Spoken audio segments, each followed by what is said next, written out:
Okay, guys, part 3, we're back. Took a little break, let the dogs out, and got my little picture here of our little sweet bean, our baby bean.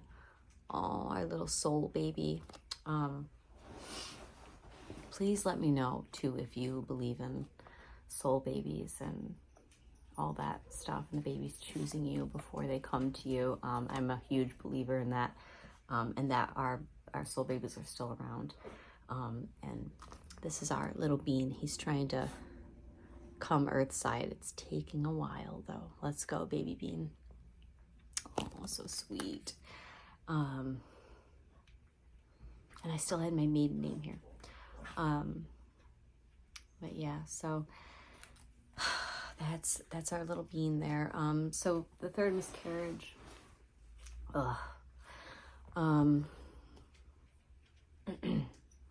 So found out the baby had stopped growing, wanted the second opinion. I reached out to my fertility doctor right away. She was still ordering blood work to see the HCG kind of dropping. But what was interesting too with our third one, and I'll have to maybe go back and like text streams and all that, but our third one, the HCG had gone up. Like, it's supposed to go down, right, when you're miscarrying, but it gone up at one point. I don't know exactly when it went up, but I was like, oh my God, look, we have to remain hopeful because it went up, and obviously ended up miscarrying. But that was an interesting thing that happened. Happened with the third. So I'm trying to think where I got the second opinion ultrasound. I think my fertility doctor ordered it, and I got it. I went to a hospital for that, and the ultrasound tech, she was super sweet, and she was like, I'm not seeing anything right now, but it's okay. Like, it's still really, really early on, and you never know. Like, she was remaining very hopeful too.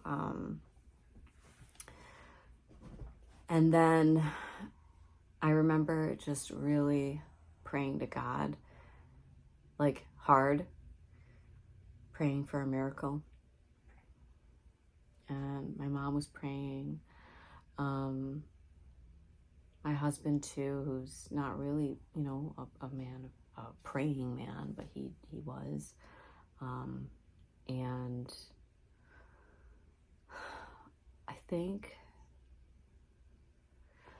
the original OB midwife had called me. So it was like a Friday we went in, and she was like, this is a missed miscarriage. I had gone in for the second ultrasound opinion Saturday, and then Monday they called me and were like, hey, what do you want to do? Like, because you really, your body could respond negatively, and you can get really sick. So how do you want to get rid of the baby, basically? And I was like, I'm sorry, I don't want to do anything. I don't want to do anything. I'm sorry. And I let things kind of naturally happen.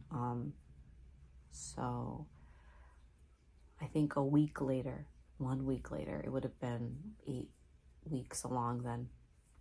At that point, my belly was already starting to pop out because I had been pregnant before. And yeah, I was just showing earlier. I was already showing early with Luke, but this time I was at 8 weeks. My belly was really popping out. And yeah, so June, I think 16th is when my body started the process of miscarrying. And it was really slow, very slow spotting, minimal cramps. I looked at that as like a blessing in disguise. I was like, oh my God, thank God. Like, this is like nice and slow, and I'm barely feeling the cramps. My husband and I were to get married too, guys, June 24th of 2023. So like not far from our wedding date. You know, Matt and I, in our head, we had imagined announcing at the wedding the pregnancy, and yeah, not many people knew at this point. It was just our close family, close friends, and so it's really hard to be miscarrying on our wedding day and not kind of I have to smile about it and not talk about it. Nobody knows, right?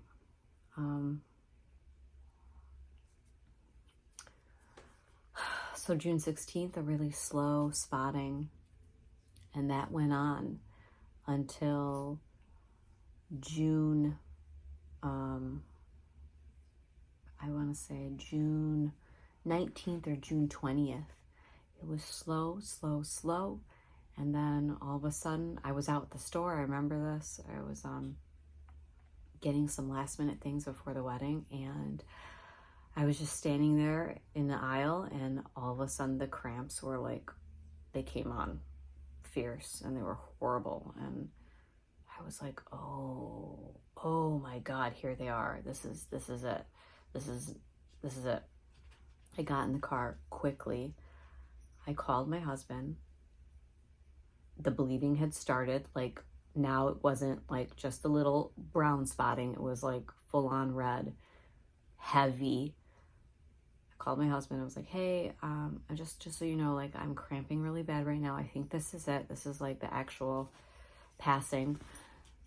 And he was like, oh, okay, like, what do you want me to do? Do you want me to come home? And I was like, no, like, you know, in my head, I'm like, I don't know, I've already been through this. I know what to expect. It's, you know, I'm just going to go home, take some pain meds, and like relax on the couch. And, but of course he was like, no, I'm coming to you. So I got home, I took my pain meds, I put on a really big pad, and, I messed up my car. Like, the driver's seat was just a mess and covered in blood. He came in the door, and I was already on the couch, and he of course came to me, held me, kissed me. And then I told him, I was like, oh my God, my car, it's like an awful mess. And without hesitation, I didn't ask him to go do anything. It was just, he quietly got up, he went downstairs in the basement, got some things, and then went out to my car and cleaned my entire seat, guys. And it's just like, so that's Matt.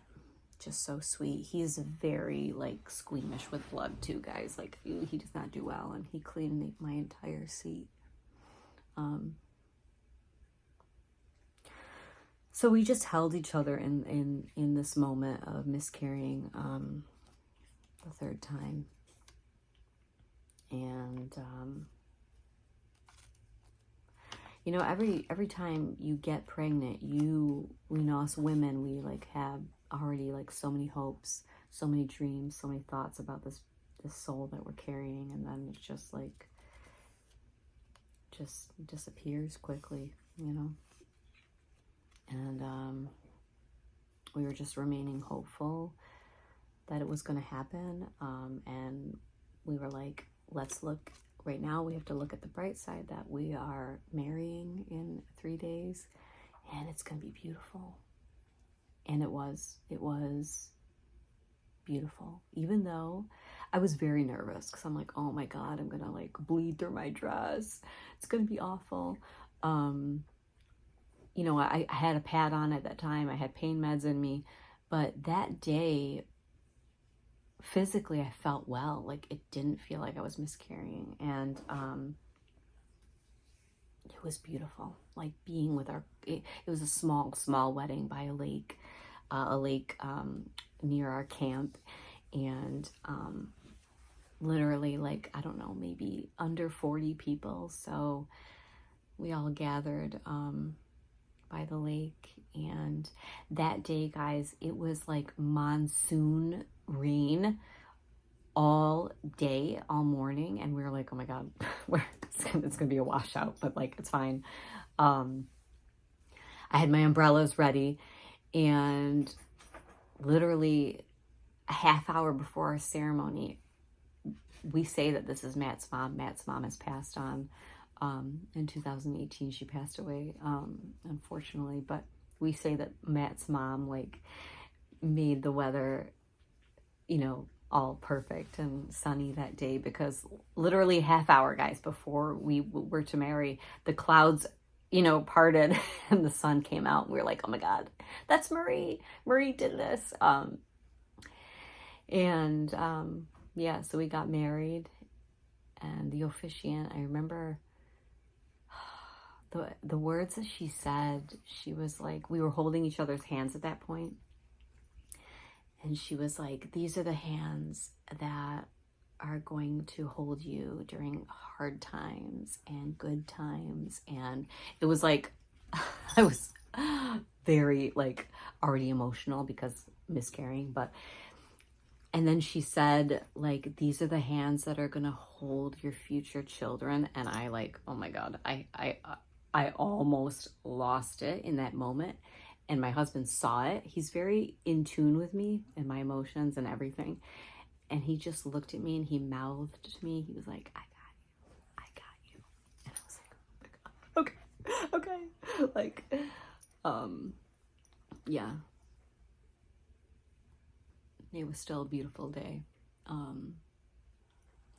And the crazy thing about that too, guys, was, look at Nico. He's trying to eat the ultrasound picture. He's trying to eat it, guys. He's licking it. Oh, he's licking it. Huh, Nico? How we're going to bring this baby earthside, right? Yeah. I think he knows. Dogs know, guys, right? Right? Then he tried to bite it again, so I'm just going to put it away.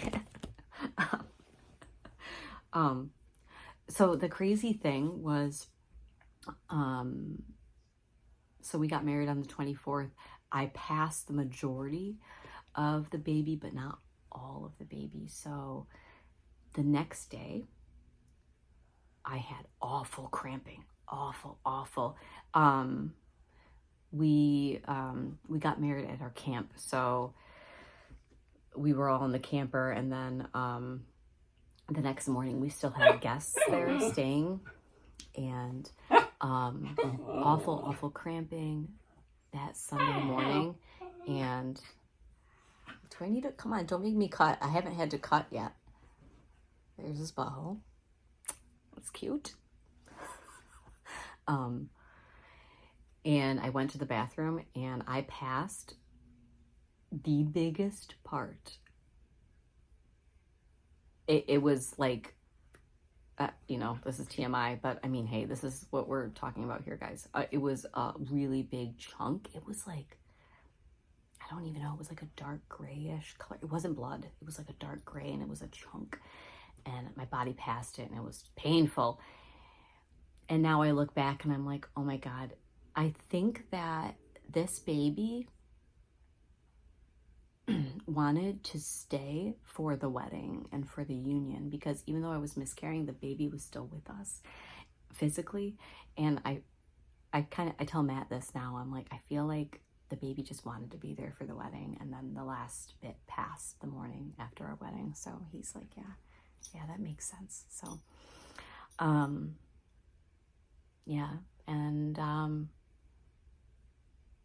then that was that. I was like, I'm gonna take a long break, and we're gonna take a road trip across country in our camper to Colorado. It took us 3 days to get there for our honeymoon with Luke, and my brother-in-law too. It was like we called it the honeymoon, but it was a family trip. Like, it wasn't what you think. Like, just me and Matt, like, very romantic. Like, no, it was awesome and fun. And yeah, we drove cross country 2 days later. And I was able to just let go of things. And what was cool about being in Colorado was I saw rainbows almost every single day we were out there, rainbows. And I was like, oh my God, it's a sign, that's a sign. I took pictures and all that. And yeah, that was beautiful. Awful time, but beautiful. Beautiful signs and beautiful things still came about. So here we are. 2 years later, guys, 2 years later. I wonder if I should say the dates for this. I mean, by the time I share these, it's not going to be the date, but so we, like I said, we tried last month and got a negative, and tried again this month, May. I have to think about it. What month are we in? May. And right now for me it's cycle day.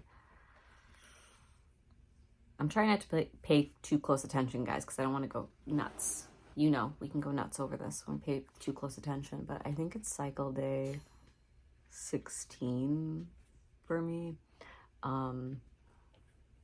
So I can test. I typically like to test like 12 days past ovulation. That seems to be like a nice sweet spot where you can be sure, like the day before I'm due for my period. So next week I'll be able to test, and I will definitely do a video for that. And now it's just the waiting game, the awful waiting game. This is like, so I don't know what you guys do, but I try to not focus. I mean, I do, but I don't. It's like I try to have a good balance. I try to do things that are really healing for me. So like I said, it's been sunny here, warm. I've spent a lot of time outdoors with my son. Also playing in my garden. I'm not planting anything yet because, again, we live in like central New York, so it's just, the weather is funny. But I've been playing in the dirt, and I do have a few flowers that I planted. There's a lot of, it's very therapeutic for me to play in the dirt and be outside in the sun. I mean, for many people. So I got back into yoga again too, so I'm doing that a little bit, my own home practice. So like I'll, like 15-20 minutes, I'll do a yoga session. I'll do a lot of meditation, just to kind of get my mind off of things a little bit. And also manifesting my big pregnant belly, and our soul baby coming earthside. And I hope you're doing the same. Maybe you are doing the same. Thinking and visualizing your big pregnant belly and bringing that baby earthside finally after such a hard, long journey. Yeah, so that's part 3. And next time I'll be checking in about the test and seeing if it's negative or positive. All right. Thanks for tuning in, guys. Love you. Bye for now.